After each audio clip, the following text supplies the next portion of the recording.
Sonic Rumble is a really fun game, but it's got some really glaring problems. I'm not one of those Sonic fans who just looks for things to complain about in every single game. Generally, I'm pretty easy to please when it comes to Sonic, but this is something that I really need to be honest about. But before that, I want to touch on what I like about the game. To make a long story short, this is basically Sonic's take on Fall Guys, though I wouldn't say it's a complete knockoff, since all the activities you do are Sonic themed. Get the most rings, race to the goal, beat the most enemies, and other stuff like that.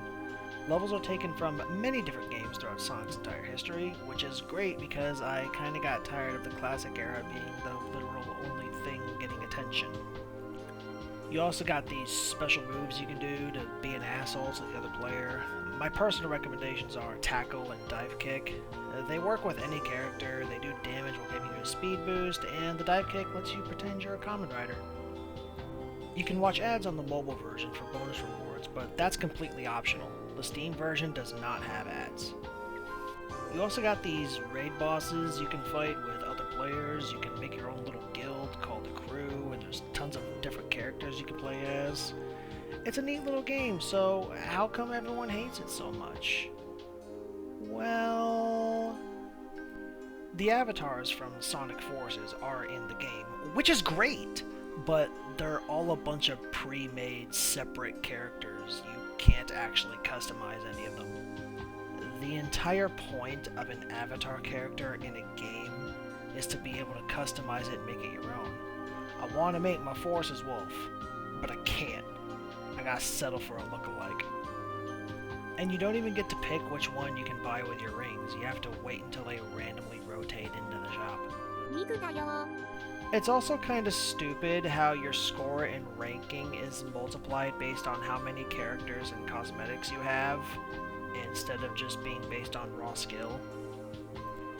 And as for the stuff you can buy with real money, this is where the game really dropped the ball. A lot of the stuff in here is just way too overpriced. Not everything is overpriced, mind you. This Caliburn isn't too bad, and this Flame cosmetic is only like $2.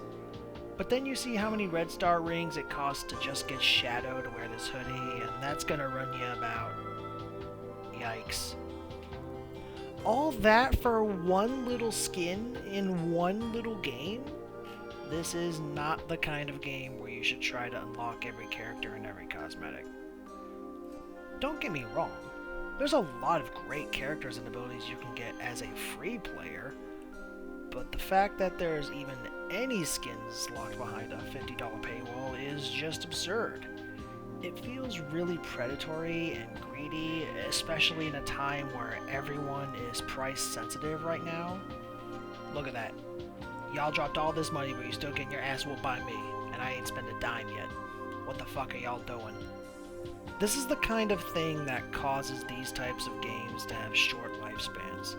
This game will eventually lose players and get shut down very soon if this does not change. The game itself is really fun, but I'm sorry, these prices are not okay. I really like the core gameplay, so I don't want this game to die. So Sega, Sonic Team, Rovio, whoever's in charge of this, please fix this. I'll play the game, I'll have fun, but I will not support greed like this with my money. You will receive my money when something is actually priced fairly. And on that note, why is there more than one battle pass? You don't need to be greedy to make your game successful. The gameplay being fun is enough to carry it. You don't need to sour the experience by pulling a Nintendo.